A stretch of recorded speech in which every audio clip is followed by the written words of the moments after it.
শিবরাত্রির দিন তুহিনাকে হাতে নাতে ধরে বেদম ধোলাই দিয়ে পুলিশের হাতে ধরিয়ে দিল সুধা। হ্যাঁ বন্ধুরা, আমরা এমনটাই দেখতে পাবো শুভ বিবাহ ধারাবাহিকের আগামী পর্বগুলোতে।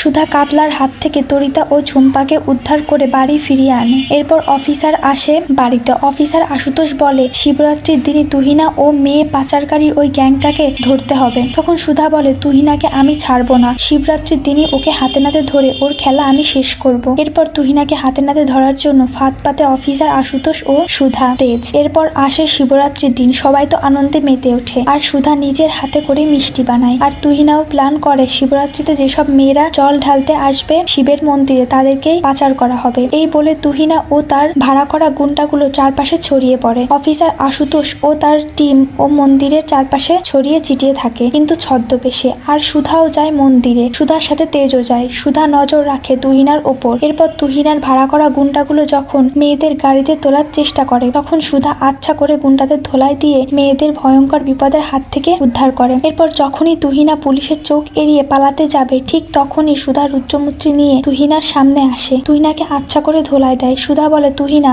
তোমার খেলা শেষ আর নয়। তুমি নিজে একটা মেয়ে হয়ে কত মেয়ের জীবন নষ্ট করেছো। ছি, তোমার মতো ক্রিমিনালের আসল জায়গা জেলে। সুধা বলে অফিসার ক্রিমিনালটাকে নিয়ে যান আর দেখবেন ও যেন কোনোভাবে জেল থেকে পালাতে না পারে। এরপর পুলিশ তুহিনা ও মেয়ে পাচারকারীর গ্যাংটাকে টানতে টানতে থানায় নিয়ে যায়। অফিসার আশুতোষ সুধাকে বলে মিসেস বসু মল্লিক, আপনি না থাকলে আজকেও হয়তো আমরা ওই গ্যাংটাকে ধরতে পারতাম না। তো বন্ধুরা, তোমরা এমনটাই চাও তো যে শিবরাত্রির দিন যেন তুহিনার সব খেলা শেষ করে তুহিনাকে পুলিশের হাতে ধরিয়ে দিতে পারে সুধা? কমেন্ট করে জানাতে ভুলো না তোমাদের মতামতটি।